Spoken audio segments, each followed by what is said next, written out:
भील आदिवासी कबीले की मुखिया आज के घर बेटियां पैदा हुई थी। एक का नाम शमणा और दूसरी का नाम शबरी रखा गया।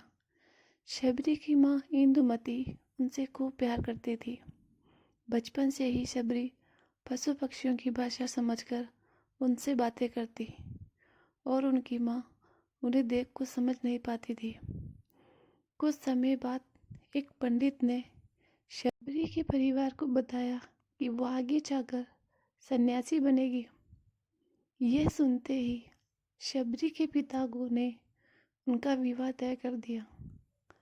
शबरी के घर वालों ने खूब सारी बकरियां और जानवर घर के पास लाकर बांध दिए। शबरी की माँ को जब उनके बाल बना रही थी तो उन्होंने पूछा कि इतने सारे जानवर यहाँ क्यों बंधे हैं। तो उनकी माँ ने कहा, बेटा तुम्हारा विवाह होने वाला है, इसलिए हमने इनकी बलि के लिए इन्हें लाए हैं। तुम्हारी शादी के दिन ही बलि प्रथा होगी और इनसे स्वादिष्ट भोजन सबको परोसा जाएगा। यह सुन शबरी बहुत दुखी हुई और उन्होंने बहुत देर तक उन जानवरों को आज़ाद करने का सोचा। उन्होंने कहा, अगर ये जानवर यहाँ नहीं होंगे तो इनकी बलि नहीं चढ़ेगी, और अगर यह नहीं हुआ तो मेरे जाने से इनकी बलि रुकेगी। जब मैं ही नहीं होंगी तो बलि ही नहीं चढ़ेगी और ये मासूम जानवर बच जाएंगे। शबरी उन जानवरों को नहीं खोल पाई और वह जंगल की तरफ भाग गई। भागते हुए शबरी ऋषि पर्वत पर पहुंच गई और वहां पर करीब 10,000 ऋषि थे। शबरी को लगा कि वह इन्हीं ऋषियों की सेवा करके अपना जीवन व्यतीत कर लेगी। वह चुपचाप उस जंगल में रहने लगी।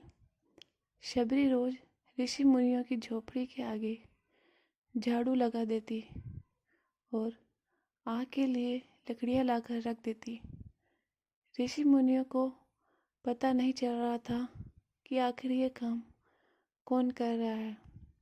एक दिन शबरी को किसी ऋषि ने देख लिया और उसे देखते ही उससे उसका परिचय पूछा। जैसे ही शबरी ने बताया कि वह भील आदिवासी से संबंध रखती है तो ऋषि ने उसे खूब डांटा। शबरी को नहीं पता था कि उसकी जाति छोटी है और उसे ऋषियों की वजह से अपमान सहना पड़ेगा। यह सब होने के बाद भी शबरी अपना काम करके ऋषियों से दीक्षा लेती। हर कोई शबरी को जाति की वजह से उसे भगा देते। ऐसा होते बहुत समय हो गया और शबरी मतंग ऋषि के पास पहुंची। वहां पहुंचकर शबरी ने मतंग ऋषि से दीक्षा मांगी। उन्होंने खुशी खुशी शबरी को अपने गुरुकुल में रहने की जगह दी और उन्हें काफ़ी ज्ञान भी दिया। शबरी ने मतंग ऋषि की बहुत सेवा की और मतंग ऋषि ने उन्हें अपनी बेटी मान लिया। समय के साथ मतंग ऋषि का शरीर भी बूढ़ा हो गया और उन्होंने शबरी को अपने पास बुलाकर कहा, बेटी मैं अपना शरीर त्यागना चाहता हूँ। बहुत साल हो गए इस शरीर में रहते। तभी शबरी ने दुखी मन से कहा, आपके ही सहारे मैं इस जंगल में रह पाई हूँ और आप ही चले जाओगे तो मैं जी कर क्या करूँगी। आप मुझे अपने साथ ले जाएं, मैं भी अपना देह त्याग दूंगी। तभी मतंग ऋषि ने कहा, तुम्हें चिंता करने की आवश्यकता नहीं है। राम तुम्हारी चिंता करेंगे और तुम्हारा ध्यान भी रखेंगे। शबरी ने राम नाम सुनकर कहा, वह कौन है और वह मुझे कहाँ मिलेंगे। तभी मतंग ऋषि ने कहा, राम कोई और नहीं भगवान है। वो तुम्हें सारे अच्छे कर्मों के फल देंगे। तुम्हें उन्हें ढूंढने की कोई आवश्यकता नहीं है। वो एक दिन खुद तुम्हें ढूंढते हुए इस कुटिया में आएंगे और तुम्हें उनके हाथों से ही मोक्ष मिलेगा। तब तक तुम इसी आश्रम में रहो। इतना कहकर मतंग ऋषि ने अपना शरीर त्याग दिया। शबरी के मन में मतंग ऋषि की एक बात याद थी कि राम स्वयं उनसे मिलने आएंगे। वो रोज भगवान राम से मिलने के लिए फूलों से कुटिया को सजाती और बेर तोड़कर उनके लिए लाती। भगवान राम के लिए बेर तोड़ते ही शबरी सबसे पहले उन्हें चख लेती ताकि राम को खट्टे नहीं बल्कि मीठे बेर मिले। इसी इंतजार में कई साल बीत गए और शबरी का शरीर वृद्ध हो गया। एक दिन शबरी तालाब में से पानी लेने गए, तभी पास के ही ऋषि ने उनसे अछूत कहते हुए वहाँ से भगाने के लिए पत्थर मार दिया और वो पत्थर जब शबरी को लगा तो उन्हें चोट लग गई और खून बहने लगा। खून की एक बूंद तालाब में गिर गई और तालाब का पानी का रंग बदल गया। ये सब देख ऋषि ने शबरी जी को ही डांटा और कहा, ये पानी तुम्हारी वजह से खराब हो गया है। रोज ऋषि अपनी विद्याओं से इस पानी को साफ करते हैं। तालाब में गंगाजल डालने के बाद भी वह पानी साफ नहीं हुआ और वह खून जैसा ही रहा। कई सालों बाद राम जी अपनी पत्नी को ढूंढते हुए उसी तालाब के पास पहुँचे। ऋषि मुनियों ने उन्हें पहचान लिया और पानी को साफ करने के लिए ऋषियों ने राम जी को उसमें पाँव डालने को कहा, लेकिन राम जी के पाँव डालने के बाद भी पानी वैसा ही रहा।